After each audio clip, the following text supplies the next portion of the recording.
আমার ভাইরা, হযরত ওমর ছিলেন একজন খলিফা, আর খলিফার দায়িত্ব হলো ন্যায় বিচার করা।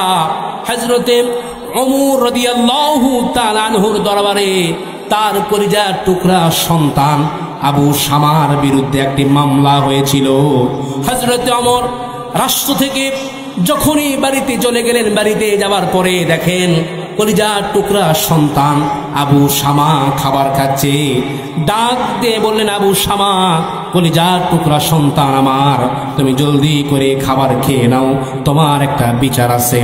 যেই না বলেছেন জলদি করে খাবার খেয়ে নাও, সঙ্গে সঙ্গে সন্তানের খাওয়া শেষ করে ডাক দিয়ে বলতেছেন, আব্বা, আমার আর খাবার কোনো দরকার নাই, আপনি আপনার বিচারের কাজ জলদি করে শুরু করে দেন। বাবাও যেমন সন্তানও বানিয়েছেন সেই রকম কথা বলেন, ঠিক কিনা? আর আমরা বাবাও যেমন সন্তানও সেই রকম 2 নাম্বার। এমন সন্তান দুনিয়ার জমিনে রেখে যাচ্ছি আমার ভাইরা, ওকে তো লাল পানি আর এই লালমনির হাটের জমিনে এমন সন্তান আমরা রেখে যাচ্ছি আমার ভাইরা। বাবা খায় তো লাল পানি, আর সন্তান গাঞ্জা খায়, ইয়াবা খায়, আরো কত কি খায়, আছে না না আমার ভাইয়েরা। হযরত ওমর রাদিয়াল্লাহু তাআলা আনহু কোরআন নিয়ে কেমন করে রাষ্ট্র গঠন করেছিলেন। যেই না ডাক দিয়ে বললেন, আবু শামা, জলদি করে খাবার খেয়ে নাও, তোমার একটা বিচার আছে। যেই না বলেছেন আমার খাওয়া সঙ্গে সঙ্গে বন্ধ হয়ে গিয়েছে। ডাক দিয়ে বলতেছেন, আব্বা, আমার আর খাওয়া লাগবে না, আপনি আপনার বিচারের কাজ শুরু করে দেন।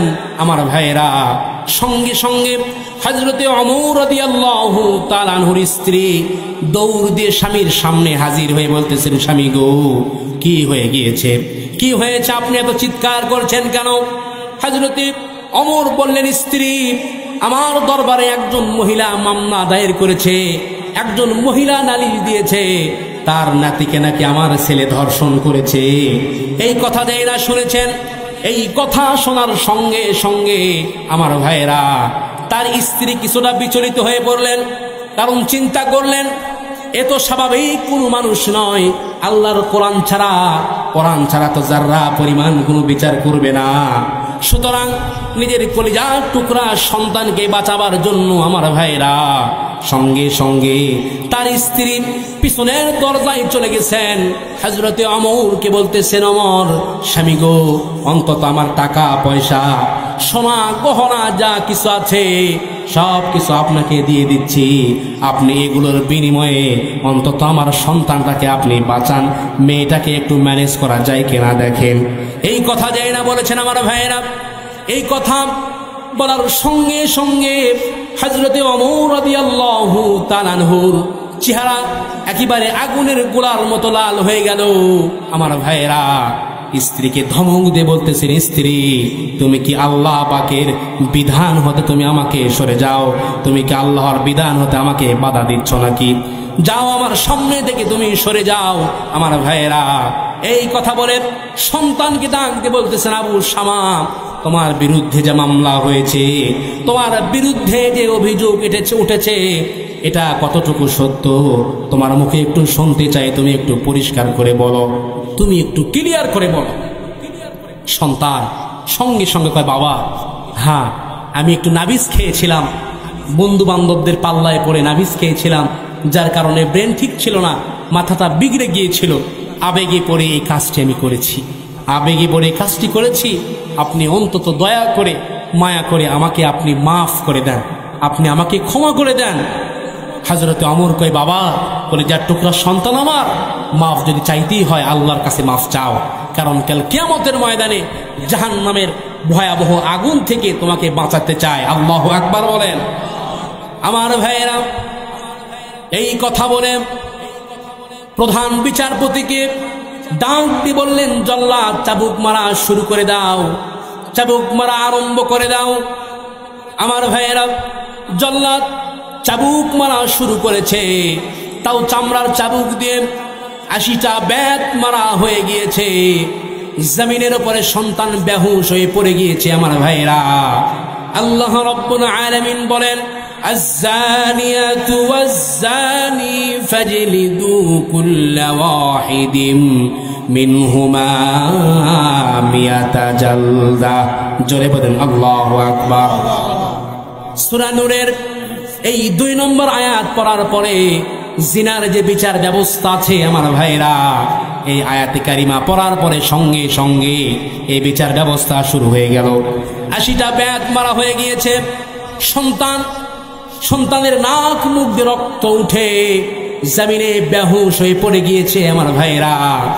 স্ত্রী দৌড় দিয়ে এসে স্বামীর পা চেপে ধরেছেন, অন্তত আজকের মতে কলিজা টুকরা সন্তানরা আপনি মাফ করে দেন, আর যা মারা দরকার আপনি আগামীতে এর আবার মারবেন, অন্তত আজকের মতে আমার সন্তানরা আপনি মাফ করে দেন। আমার ভাইরা, হযরত ওমর রাদিয়াল্লাহু তাআলা আনহু বলেন, স্ত্রী আয়াতের মধ্যে তো ওয়াও শব্দ নাই, অর্থাৎ মিয়াতা ওয়া জালদা নাই। আল্লাহ পাক যেহেতু বিরতি দেয় নাই, তাহলে আমি কেমনে বিরতি দেই? আমার দয়া কি আল্লাহর চাইতে বেশি নাকি?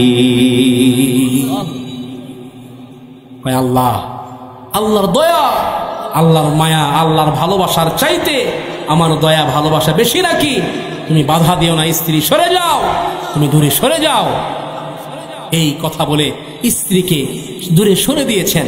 সন্তানের নাক মুখ দিয়ে রক্ত উঠে জমিনে বেহুশ হয়ে পড়েছেন। আমার প্রিয় ভাইরা, সন্তান জমিনে বেহুশ। হযরত ওমর রাদিয়াল্লাহু তাআলা আনহু জল্লাদকে আবার ডাক দিয়ে বললেন, চাবুক মারা শুরু করে দাও। 80টা মারার পরে যখন নাক মুখ দিয়ে রক্ত উঠে সন্তান একেবারে মরার উপক্রম হয়ে গিয়েছে আমার ভাইরা, কিন্তু আরো 20টা মারা লাগবে। সন্তান তো সঙ্গে সঙ্গে মারা গেছে। হযরত ওমর রাদিয়াল্লাহু তাআলা আনহু নিজের হাত দিয়ে কলিজার টুকরা সন্তানকে দাফন কাফন করে, গোসল করানোর পরে দাফন কাফন করে কলিজার টুকরা সন্তানের চেহারার দিকে তাকায়া হযরত ওমর রাদিয়াল্লাহু তাআলা আনহু বলতেছেন, আব্দুল্লাহ বাবারে, কলিজার টুকরা সন্তান আমার, দুঃখ পেও না, তুমি কষ্ট পেও না বাবা। দুনিয়াতে আল্লাহর কোরআন দিয়ে, কোরআনের আইন দিয়ে বিচার করে দিয়েছি আমার ভাইরা। বাবা তুমি আর দুঃখ পেও না, কারণ এই দুনিয়ার জমিনে যদি কোরআন দিয়ে কোনো পাপের শাস্তি হয়ে যায়, কোনো বিচার হয়ে যায়, কাল কিয়ামতের ময়দানে আল্লাহ রব্বুল আলামিন ডাবল করে ওই পাপের বিচার আর কখনো করবে না। আমার ভাইরা, কারণ তোমাকে আমি জাহান্নামের আগুন থেকে বাঁচাতে চাই। কলিজার টুকরা সন্তান আমার, সন্তানকে কবরস্থ করার পরে জল্লাদকে ডাক দিয়ে বলতেছেন, চাবুকটা আমার হাতে দাও। 80টা বেত মারার পরে সন্তান মারা গেছে, কিন্তু আরো 20টা আছে। এই 20টা আবার কে খাবে? এই 20টাও তো মারা লাগবে। এই খেয়াল করে আমার ভাইরা, হযরত ওমর রাদিয়াল্লাহু তাআলা আনহু কলিজার টুকরা সন্তানের কবরের পাশে দাঁড়ায়া, কবরের সামনে দাঁড়ায়া চাবুকটা হাতের মধ্যে নিয়া 1টা 2টা 3টা 4টা 5টা করে কলিজার টুকরা সন্তানের কবরের উপরে যখন তিনি মারছিলেন আমার ভাইরা, এত জোরে জোরে কবরের উপরে মারছিলেন, যখন এভাবে 20টা তিনি পরিপূর্ণ করলেন, হযরত ওমর যখন মারছিলেন কবরের মাটিগুলো দুপাশ দিয়ে ছড়িয়ে যাচ্ছিল। চোখের পানি ছেড়ে দিয়ে বললেন, রব্বুল আলামিন, সন্তান হিসাবে আমারও মায়া লেগেছিল, কিন্তু বাবা হিসাবে আমারও মায়া লেগেছিল, কিন্তু তোমার বিধানের দিকে তাকায়া, তোমার কোরআনের দিকে তাকায়া আমি আর যারা পরিমাণ কোনো মায়া করি নাই। দুনিয়াতে সূরা নূরের এই 2 নম্বর আয়াত দিয়ে আমি বিচার করে দিলাম, অন্তত কাল কিয়ামতের ময়দানে এই সূরা নূরের 2 নম্বর আয়াত যেন আমি ওমরের বিরুদ্ধে না যাই। আল্লাহু আকবার বলেন। আমার ভাইরা, হযরত ওমর রাদিয়াল্লাহু তাআলা আনহু কেমন রাষ্ট্র পরিচালনা করেছিলেন, কেমন রাষ্ট্র শাসন করেছিলেন। ওমরের মতো নেতার দরকার আছে না নাই? দাও খোদা দাও আমায় আবার ওমর দারাজ দিল, দাও খোদা দাও আমায় আবার ওমর দারাজ দিল, দাও আলীর মতো বীর সেনানী, আলীর মতো বীর সেনানি জাগাতে নিখিল, দাও খোদা দাও আমায় আবার ওমর দারাজ দিল। হামজাকে দাও ঘরে ঘরে জীবন দিতে অকাতরে, হামজাকে দাও ঘরে ঘরে জীবন দিতে অকাতরে, আমার কাবা ভাঙতে এলে, আমার কাবা ভাঙতে এলে পাঠাও আবাবিল, দাও খোদা দাও আমায় আবার ওমর দারাজ দিল, দাও খোদা দাও আমায় আবার ওমর দারাজ দিল। পড়ি আমিন। আমার ভাইরা, এই দীর্ঘ যদি কোরআনটা আমাদের রাষ্ট্রের সংবিধান যদি কোরআন হয়ে যায়, আজ এই দীর্ঘ ১৭টি বছর ধরে আমরা যেভাবে জুলুমের শিকার হয়েছি, মুসলমানরা যেভাবে পদে পদে লাঞ্ছিত বঞ্চিত হয়েছে, অসংখ্য আলেমদের চোখের পানি ধরেছে, মসজিদের দান বাক্সে টাকা চোরের বিচার হয়, জুতা চোরের বিচার হয়, কিন্তু যারা কলমের সিগনেচার দিয়ে, কলমের খোঁচা দিয়ে দেশ তারা একেবারে দেউলিয়ায় পরিণত করেছিল, এই বাংলার জমিনে তাদের কোনো বিচার হয় নাই। কথা বলেন, কথা ঠিক কিনা? এই জন্য আমরা বলতে চাই, আল্লাহ পাক কোন জালেমকে ধরে না, ধরে না, ধরে না, কিন্তু ধরলে আল্লাহ পাক ছাড়ে না। আমার প্রিয় ভাইয়েরা, এই দুনিয়ার কোন জালেমকে আল্লাহ পাক এত সহজে ধরে না, ধরে না, ধরে না, কিন্তু যখন ধরেছেন তখন কিন্তু আর ছাড়ে। নমরুদের মতো জালেমকে, এত বড় জালেমকে আল্লাহ রাব্বুল আলামিন ধরেন নাই, ধরে না, ধরে নাই আমার ভাইরা, কিন্তু যখন পাকড়াও করেছেন আর ছাড়ে নাই। একেবারে সেরা জুতার বাড়ি খাওয়াইতে খাওয়াইতে এই দুনিয়া থেকে বিদায় করে দিয়েছে, ঠিক কিনা? ফেরাউনের মতো শয়তানকে আল্লাহ পাক ধরে না। কত বড় শয়তান ছিল, কত বড় জালেম ছিল ফেরাউন। স্ত্রী আসিয়ার হাতের মধ্যে পেরেক লাগিয়েছিল, পায়ের মধ্যে পেরেক লাগিয়েছিল, মাথার মধ্যে শলাকা লাগিয়ে মাথার উপরে গরম তেল ঢেলে দিত। আমার ভাইরা, জীবন্ত ছোট্ট ছোট্ট বাচ্চাকে একেবারে ফুটন্ত তেলের মধ্যে দিয়ে জীবন্ত প্রাণে একেবারে হত্যা করে ফেলতো। কথা বলেন, কথা ঠিক কিনা? আমার ভাইরা, সেই শয়তানকে আল্লাহ পাক ধরে না, ধরে না, কিন্তু যখন পাকড়াও করেছেন, যখন ধরেছেন আর আল্লাহ পাক ছাড়ে নাই। একেবারে নীল নদের পানির মধ্যে চুবায়া চুবায়া এই দুনিয়া থেকে বিদায় করে দিয়েছে। আমার দেশেও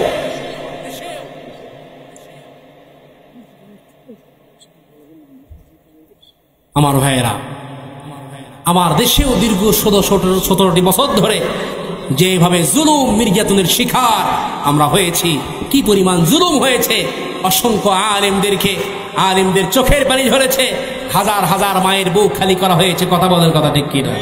এই রংপুরের আবু সাইদ বুকে তাজা রক্ত দিয়েছে। আমার প্রিয় ভাইয়েরা, যেন এই বাংলার জমিনে কোনো বৈষম্য কোনোদিন স্থান না পায়। কথা বলেন, কথা ঠিক কিনা? তো আমার প্রিয় ভাইয়েরা, যারা জালেম হয়, যারা জুলুম করে, এরা কখনোই যতই এই কোরআনের বিরুদ্ধে সংগ্রাম করুক, যতই কোরআনকে মিটিয়ে দেওয়ার চেষ্টা করুক এই দুনিয়ার জমিন থেকে, কিন্তু যারা পরিমাণ কোরআনকে মিটাইতে পারবে ভাই, যারা কোরআনকে মিটানোর চেষ্টা করেছে এই দুনিয়া থেকে, তারাই কিন্তু মিটিয়ে গিয়েছে। কথা বলেন, কথা ঠিক কিনা? আল্লাহ রাব্বুল আলামিন বলেন, ومن يبتغي غير الإسلام دينا فلن يقبل منه وهو في الآخرة من الخاسرين। আল্লাহ রাব্বুল আলামিন বলেন, আর যে ব্যক্তি খুঁজে বেড়ায় ওমাই ইয়াবতাগি গায়রাল ইসলামি দীনা, আর যে ব্যক্তি অন্বেষণ করে খুঁজে বেড়ায় ইসলাম ছাড়া অন্য কোন মতবাদ, ইসলাম ছাড়া অন্য কোন ধর্ম, আমার ভাইরা, সে যে আমলই করুক তার কোনো আমল কবুল করা হবে না। সে যদি নামাজ পড়ে তার নামাজ কবুল হবে না, সে যদি রোজা রাখে তার রোজা কবুল হবে না। সে যদি হজ করে আমার ভাইরা, তার হজও কিন্তু কবুল হবে না। শুধু তাই নয়, আল্লাহ রাব্বুল আলামিন বলেন ওহুয়া ফিল আখিরাতি মিনাল খাসিরিন, কাল কিয়ামতের ময়দানে আল্লাহ রাব্বুল আলামিন তাদেরকে ক্ষতিগ্রস্তদের মধ্যে শামিল করে দিবে। এজন্য কোরআন মানা ছাড়া, ইসলাম ছাড়া আমাদের বিকল্প কোন রাস্তা? এই জন্য আমার ভাইয়েরা, শুধু কোরআনের মাহফিলে আসবেন আর বসে বসে ঝিমাবেন, কোরআনের কথা হবে আর উঠে উঠে চলে যাবেন, তাই করলে হবে না।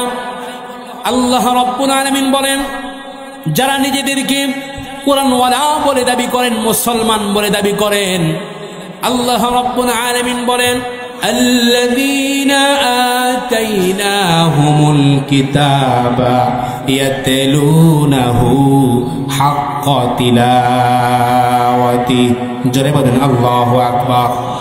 আল্লাহ রাব্বুল আলামিন বলেন, আমি যাদেরকে কোরআন দিয়েছি, যাদেরকে কিতাব দিয়েছি, যারা নিজেদেরকে কোরআনওয়ালা বলে দাবি করেন, মুসলমান বলে দাবি করেন, তাদের এই কোরআনে কারিমের প্রতি 1 নম্বর দায়িত্ব হলো এই কোরআনে কারিমের যথাযথ হক আদায় করে এই কোরআনে কারিমের তেলাওয়াত তারা করবে।